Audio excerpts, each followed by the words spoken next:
Hi guys, welcome back to my channel quarantine thoughts. ఈరోజు మళ్ళీ ఒక హెల్తీ రెసిపీతో మీ ముందుకు వచ్చేసానండి.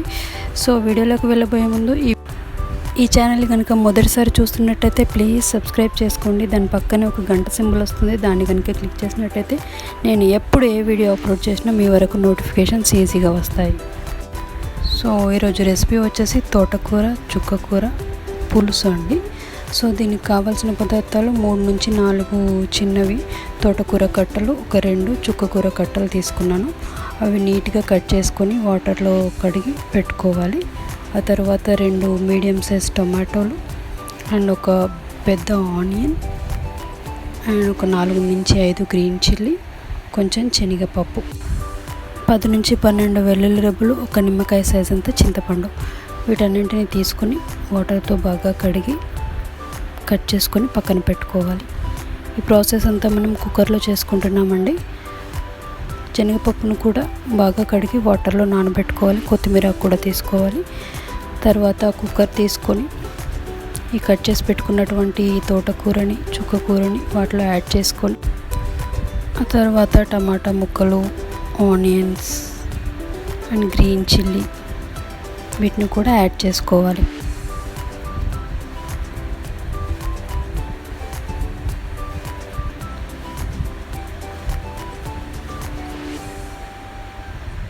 ఇక్కడ మనం నానబెట్టుకున్నటువంటి శనగపప్పును కూడా వాటర్తో సహా యాడ్ చేసుకుంటున్నాం. ఆ తర్వాత కొత్తిమీర కూడా ఇందులో యాడ్ చేసుకోవచ్చు. మనం పోపు పెట్టుకునేటప్పుడు పోపులో అయినా యాడ్ చేసుకోవచ్చు. ఇవన్నీ యాడ్ చేసుకున్న తర్వాత ఒక 2 గ్లాసుల వాటర్ని పోసుకొని ఒక 5 నుంచి 6 విజిల్స్ వచ్చే వరకు మనం బాగా ఉడికించుకోవాలి. ఈ గ్రీన్ లీఫీ వెజిటేబుల్స్ వల్ల చాలా యూజెస్ ఉంటాయండి మన బాడీకి.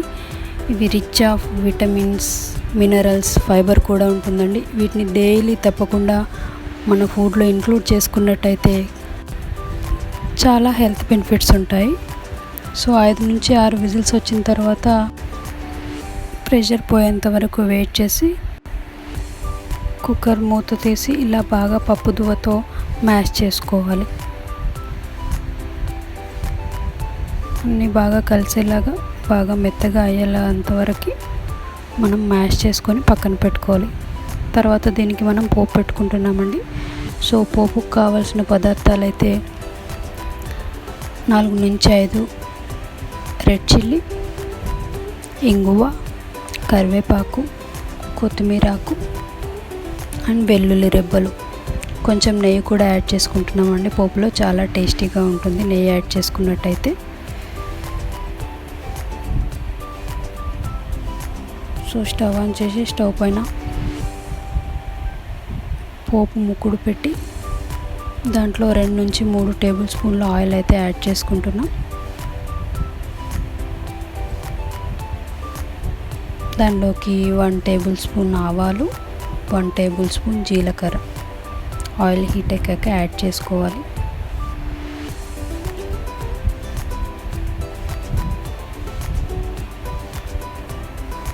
మనం కుక్కర్లోనే సాల్ట్ కూడా యాడ్ చేసుకోవాలండి. ఆ క్లిప్ ఎక్కడో మిస్ అయిపోయింది. సో కావాల్సినంత సాల్ట్ని కూడా ఆ కుక్కర్లోనే యాడ్ చేసుకొని ఉడికించుకోవాలి.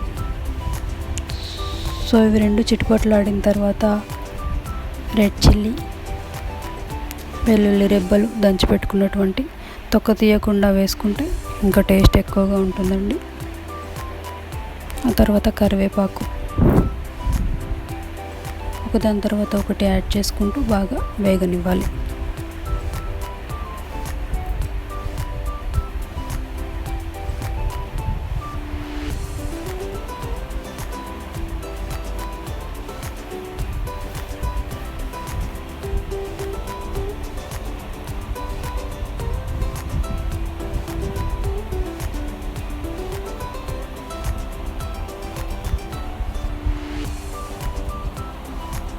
ఇక్కడ 1/2 టీ స్పూన్ పసుపు యాడ్ చేసుకుంటున్నాను.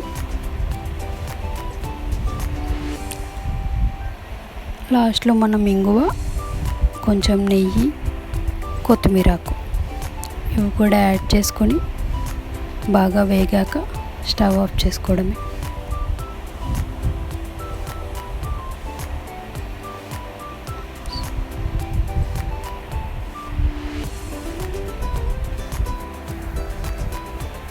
నెయ్యి యాడ్ చేసుకున్నట్టయితే టేస్ట్ రెట్టింపు అవుతుందండి.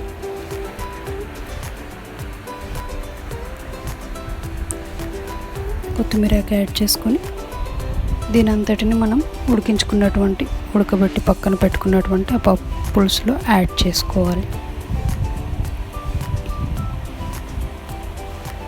సో చాలా ఈజీగా చాలా హెల్దీ తోటకూర చుక్కకూర పులుసు అయితే రెడీ అయిపోతుందండి.